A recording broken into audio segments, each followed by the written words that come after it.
Hello, greetings to all. So today's session is about the DFA minimization and the Myhill-Nerode theorem. The agenda is why to minimize the DFA and what are the steps for doing this process, and then what is the theorem behind the minimal DFA.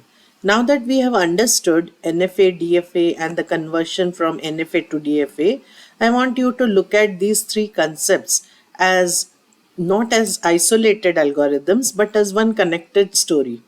And NFA gives us the flexibility, subset construction gives us the determinism, minimization removes the redundancy, and the Myhill-Nerode tells us why the resulting DFA is truly minimal. So we are moving through three stages: uncertainty, determinism, and the minimality. Let us start with the first box, the subset construction, which we have discussed in the previous session. Why do we need this subset construction? An NFA can potentially be in multiple states at the same time after reading an input symbol. For example, suppose after reading some input, the NFA could be in the Q1, Q2, or DFA cannot say I am simultaneously in Q1 and Q2. A DFA must have exactly one current state. So what do? We create a new DFA state that presents the set of all possible NFA states. For example, Q1, Q2 becomes one DFA state. That, that is why this technique is called subset construction. We are constructing DFA states from subsets of NFA states. Look at the NFA on the left. From Q0 there are epsilon transitions that allow the machine to reach different possibilities. So the machine is effectively exploring multiple possible paths. The important idea is we don't eliminate the possibilities, we collect them into one deterministic state. With a DFA state Q1, Q2 means the equivalent DFA is representing the possibility that the original NFA could currently be in either Q1 or Q2. So the DFA is not losing the NFA's behavior.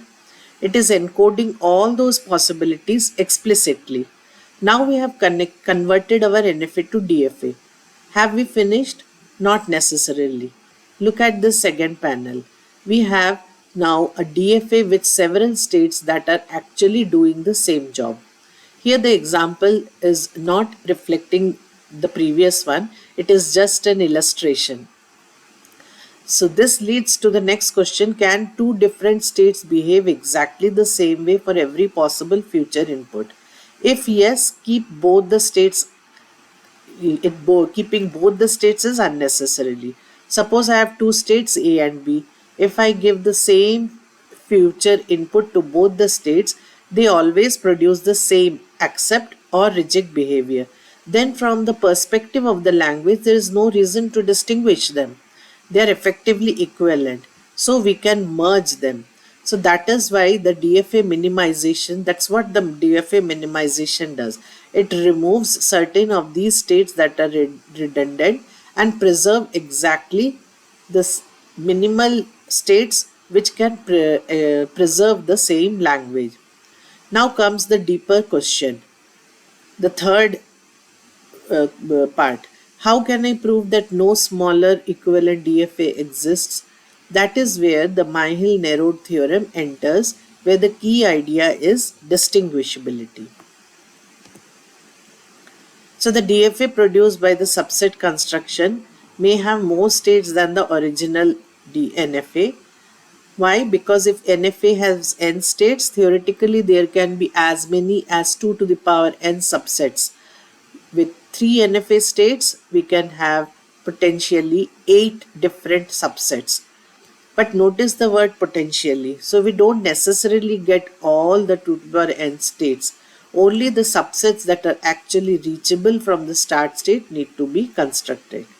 So once we minimize the DFA for the simplicity, for the efficient and the optimized machine, we go ahead and learn about how to minimize the DFA. This is about the subset construction where we generate the power sets of the states and the DFA chooses any one of these combination as the new state. So the DFA algorithm, minimization algorithm, is also called the table filling algorithm, where there is a pair table which is an engineering tool used by the DFA minimization algorithm, and both we will be able to distinguish them or not, whether these pair is able to distinguish for a given input or not, we will see to it. Okay, if we say an example, there are two students, both scored 95 marks. Can we conclude that they are different? No. So maybe they performed identically in every subject. Now check another subject, mathematics. The student A got 100 and the student B got 80. So now they become distinguishable. So these are some of the steps for the table filling algorithm. Let us see one by one with a worked example. So this is the state, the DFA uh, given, which has been converted from NFA or the initial DFA. What are the states? A, B, C, D, E, F, which is the alphabets are the 0 and 1, which is the inputs. Final is there are some final states C, D, E, and the start symbol is the start state is the A. This is the state transition table, where we separately write the final state as C, D, E and the start state is E. So step 1. The step 1, we first make the states combination table by making the pairs.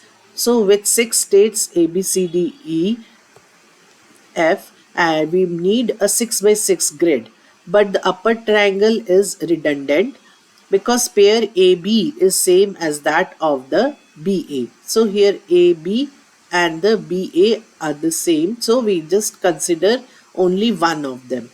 Our aim is to mark the combinations which are distinguishable. Let's see in step 2 the table filling method for marking the cells with star. Okay, so here let's focus on the final states C, D, E. They are the final states. In the table filling algorithm, the following rules are used. For any pair such as A and C, any one of them is final. Which is final? C. And A is not a final, then mark it with star. So A and C, we mark it with star. Now coming for the CF, one of them is final, that is C, and F is not final. So the C and F, we will be F and C, this one we will mark it with star. So one by one cells we will go, and we will ignore the diagonal cells. Okay, the diagonal cells are not considered, and one of so we are here considering only the lower triangle.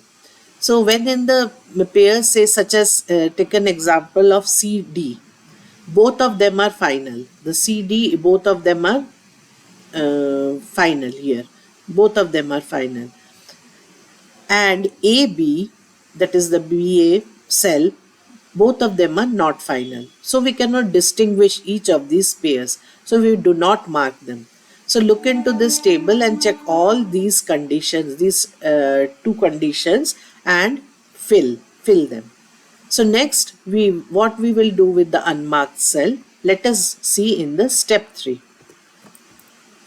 Okay, now during the step 3, we pick up only the unmarked cells.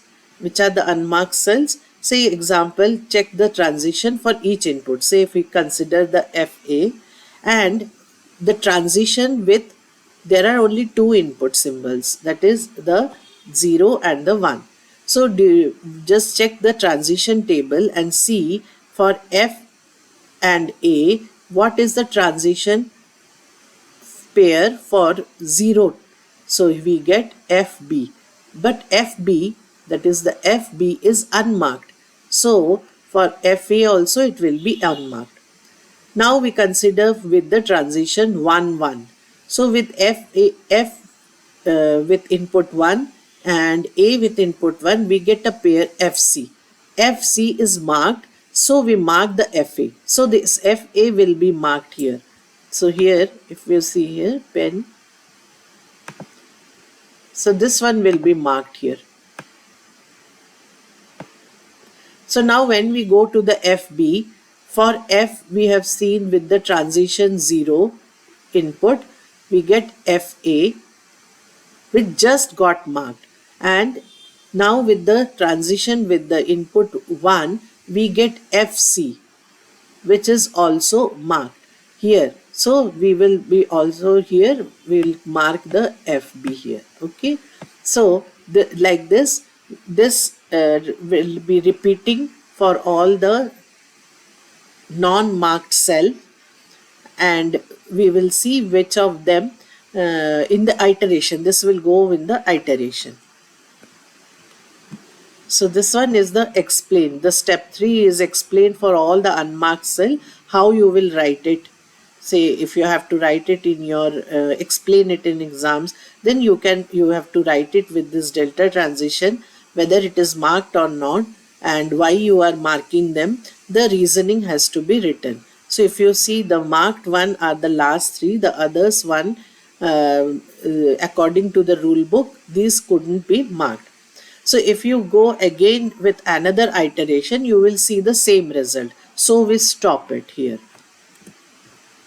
So this is the final table, and we are left with these BA as unmarked, then DC, then EC, and then ED. So now these unmarked are the we will be forming the equivalent states. So in the step 4, any pair left unmarked is equivalent, and we merge these states. So when we had this DC,